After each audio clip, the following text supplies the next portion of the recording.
commentator is Basil Rysdale.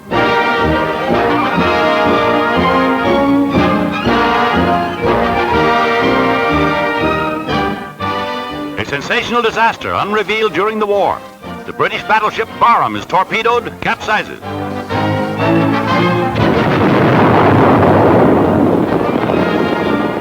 "800 men perish when the magazines explode.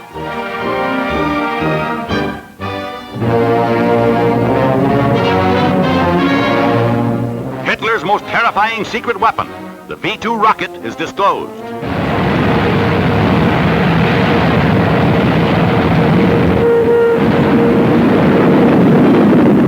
Jet-propelled, the V-2 rises faster and faster until a speed of 50 miles a minute is attained. And no defense against it has been discovered. Another V-2 is launched, a weapon that just 1 year earlier might have changed the entire course of the war.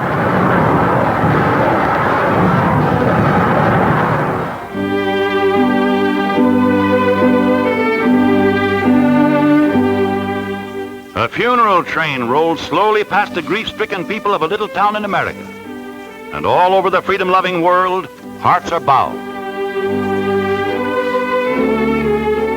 All that is mortal of Franklin Delano Roosevelt, 4 times President of the United States, leaves Washington. Vice President Harry S. Truman takes the oath of office on April 12, 1945, and succeeds to the presidency. At Hyde Park, New York, it is a soldier's funeral, with all honors to the nation's departed commander-in-chief.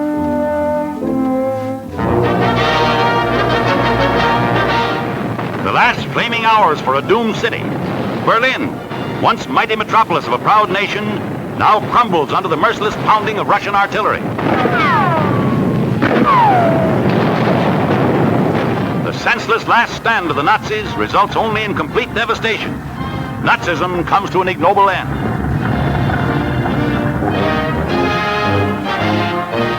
General Dwight D. Eisenhower treasures a gift of the pens the Nazis used in surrendering. In Berlin, Eisenhower arrives to attend a momentous meeting which determines the zones of occupation in Germany. General Montgomery signs for Britain. Zhukov signs the agreement for the Soviets.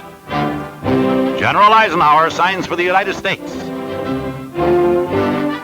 It is a proud moment for Winston Churchill, Prime Minister of Great Britain, as he reviews the victorious Canadian and British troops in Berlin. President Truman, flying to Germany for an Allied conference, salutes an American division. At Potsdam, the President reviews the Army of Occupation, where once the Kaiser's legions paraded. If we can put this tremendous machine of ours, which has made this victory possible, to work for peace, we can look forward to the greatest age in the history of mankind. That's what we propose to do.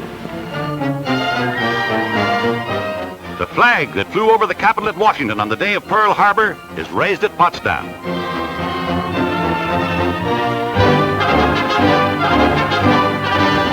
Victory echoes across a thankful Europe as Parisians turn out in holiday mood and General de Gaulle pays tribute to the undying spirit of liberty. Holland is liberated by Canadian armies amidst wild rejoicing. Not even joy over liberation can shake their determination to mete out swift justice. The Dutch relentlessly round up collaborators and quislings. In Copenhagen, General Montgomery is wildly cheered. And the Danes' heroic King Christian, never surrendered to the Nazis, receives a tremendous ovation. In Oslo, Norway, Crown Prince Olaf joins in the celebration. Rudolf Hess, third-ranking Nazi before his spectacular flight to Britain, is held for trial. Field Marshal Hermann Goering loses his sidearms and all his arrogance when captured by the American Army. Field Marshal von Rundstedt, he advocated the elimination of enemy people by starvation. Marshal Henri Pétain of France is tried in Paris as a traitor, and only his advanced age saves him from a firing squad.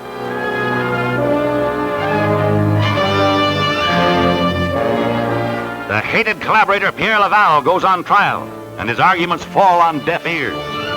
Swift French justice condemns him to be executed. In Manila, the Jap General Yamashita faces a military court of 5 American generals. Revolting crimes are charged against him.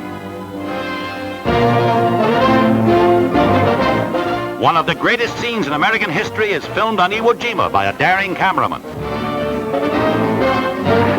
On the costly battlefields of Okinawa, the final campaign against Japan is fought to a finish. Signal Corps, Marine, and Air Force cameramen follow the 10th Army into the Oroku Peninsula in their final mopping up drive that smashes the remnants of once powerful Jap forces.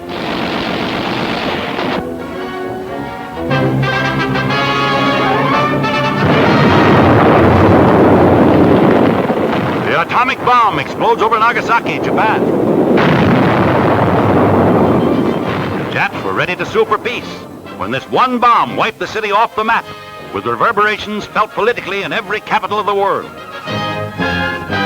Nagasaki, viewed from the air, is just one tremendous area of ruin. The unconditional surrender of Japan on board the USS Missouri. General MacArthur gives one pen to General Wainwright, the other to Britain's General Percival, an historic moment for all the United Nations.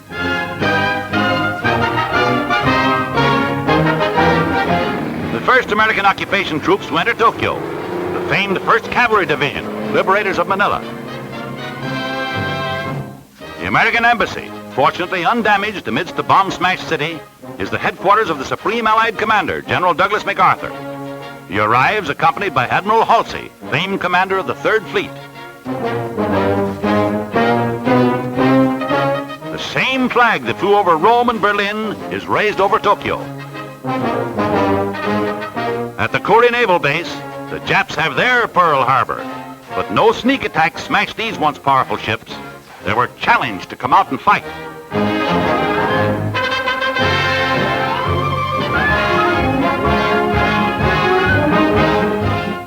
VJ Day halts the redeployment of thousands of troops from Europe to the South Pacific, and the greatest American army in history begins a slow process of demobilization. Ships laden with veterans who smashed the German armies in the West pour into East Coast ports.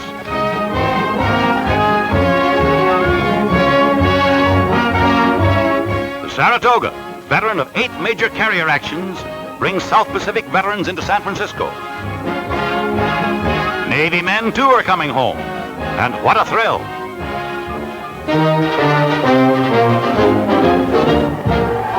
"5 million New Yorkers turn out to celebrate Navy Day and cheer President Truman as he passes up Fifth Avenue en route to review the greatest armada of fighting ships ever assembled.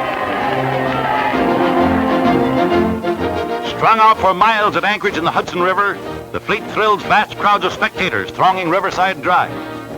Here are veterans of historic naval actions, their crews saluting as the President's ship passes. And carrier planes fill the skies overhead.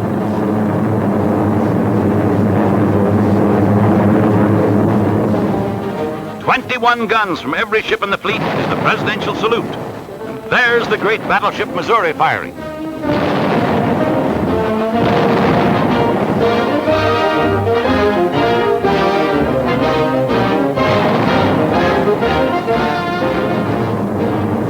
This is the majestic climax to Allied victory on the 7 seas. Battle veterans of the mighty naval forces are home at last from the Atlantic, the Pacific, and all the far-flung fighting areas of the greatest war in history.